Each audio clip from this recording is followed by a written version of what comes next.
ঘটেছিল বলতে আমরা যেটুকু শুনেছি, আমি তো স্পটে তখন ছিলাম না, তো আমাদের কাছে হঠাৎ ফোন আসলো যেরকম একজন ওখানকার লোকজন গাড়ি আটকে রেখে তা বলছে এরকম ফোন করলো। সেটা হচ্ছে আপনার চাঁদরা স্কুল পার করে একটা বাজার, মানে বাজার ফাঁকা জায়গা মতো আছে, বাস ডোব আগে আপনার শান্তিপুরের মধ্যে পড়ে, ঠিক আছে। সেরকম আপনাদের বাড়ির লোকজনের সাথে টুকটুকির সাথে ছিনতাই হয়েছে, তা ওনাকে এরকম হয়তো মারধরে একটু করেছে, সেরকম কোনো অসুবিধা হয়নি, আপনারা আসেন এখন।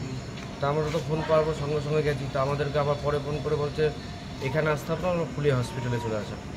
তো ওখানে যাওয়ার পর শান্তিপুর থানার পুলিশ ছিল, ওখানে সবাই ছিল। তো শুনলাম তাদের কাছে যেরকম, যেটুকু আমার বাবুর কাছে শুনতে পারলাম, যে পরে বুঝতে পারলাম যেরকম একজন লোক প্রথমে বাতকুলার থেকে ওনার টোটোতে উঠে গোপালপুর দিয়ে একটা কয়া বলে জায়গা আছে, ভেতরে অনেকটা দূরে।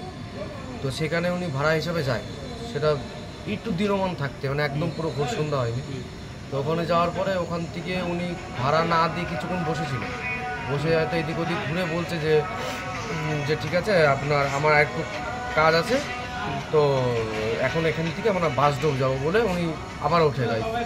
ওঠার পরে আবার বাস ডোব নিয়ে আসার সময় পেছন থেকে এরকম হচ্ছে আপনার গলায় ধারালো অস্ত্র দিয়ে এখান থেকে পোজ দেয় নিরিবিলি জায়গায়। উনি দেখে আমি টোটোতে পেছন থেকে পোজ দেয়, তো উনি পেজ দেওয়াতে যখন উনি হাতটা চেপে ধরে আমার বাবু, তো চেপে ধরাতে উনি এলো পথেরই পোজ চালিয়েছে, হাতেও চালিয়েছে, গলা তো দুই জায়গায় লেগেছে, থুতনিতে লেগেছে, মাথায় মেরেছে।